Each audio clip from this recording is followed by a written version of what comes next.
Okay guys, welcome na naman po tayo dito sa ating hindi na po natin matatawag tong unboxing, ano na lang, review kasi na-unbox ko na siya sa sobrang excited ko kasi na buksan to, hindi ko na siya nakuna ng video para habang binubuksan ko siya, kaya ito na lang po, pakikita ko siguro review na lang kung talaga bang sulit yung Ingco 320 inverter welding machine na to.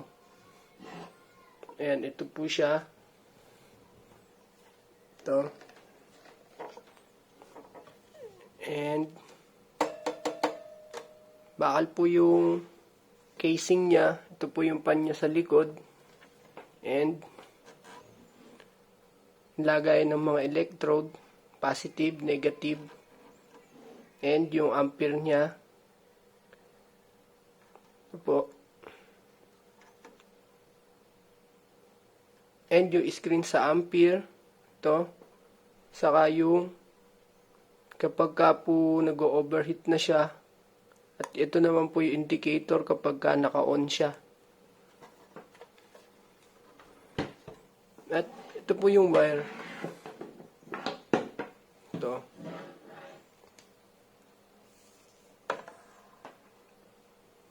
Ito po yung plug niya. Kaya kailangan yung bumili ng adapter para po maisaksak nyo siya sa ordinaryong outlet dito sa atin.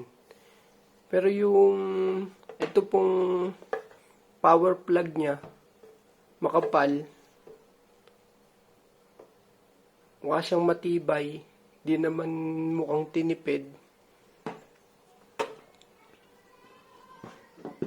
And ito po yung ground electrode, ground clamp niya. Yan. Problema lang po kasi maliit. Medyo maiksi siya. At kung susukatin po natin siya,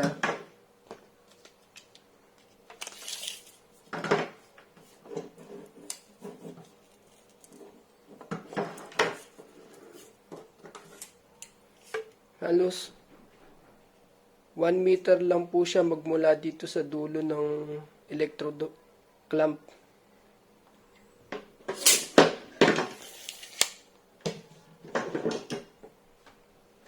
Ito naman po yung kanyang electrode holder.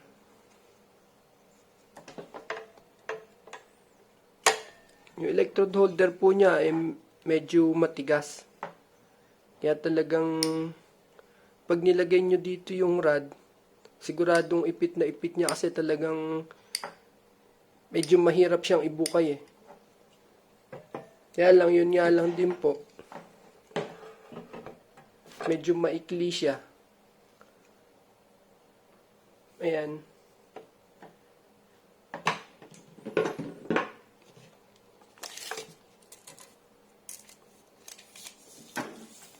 Kapag po sinukat natin is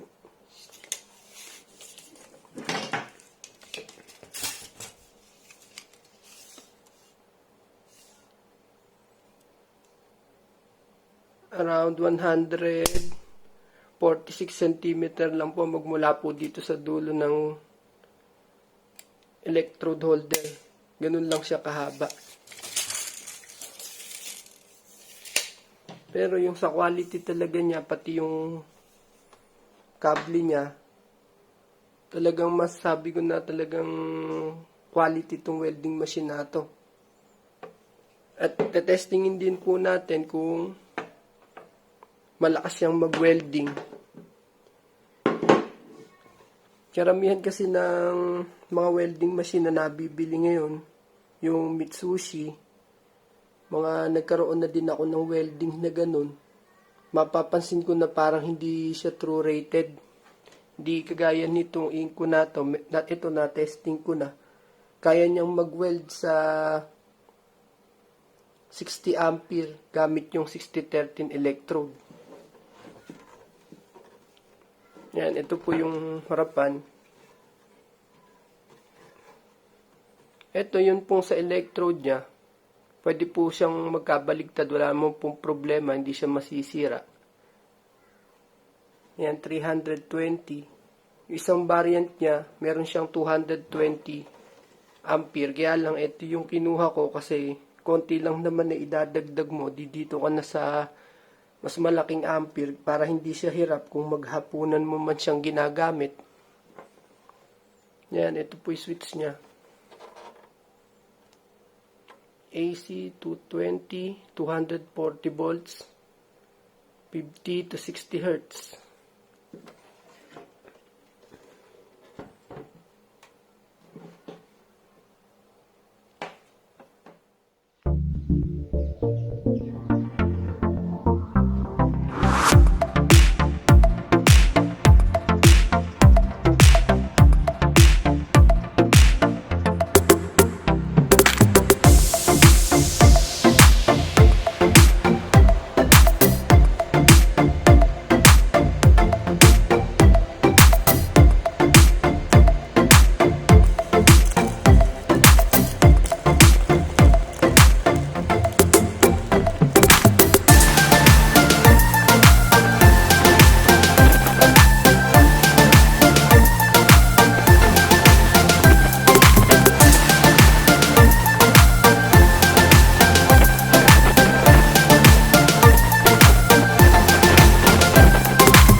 Okay, at yun na nga po, nakatapos na tayo sa pag-testing ng ating Ingco Inverter MMA 320 welding machine.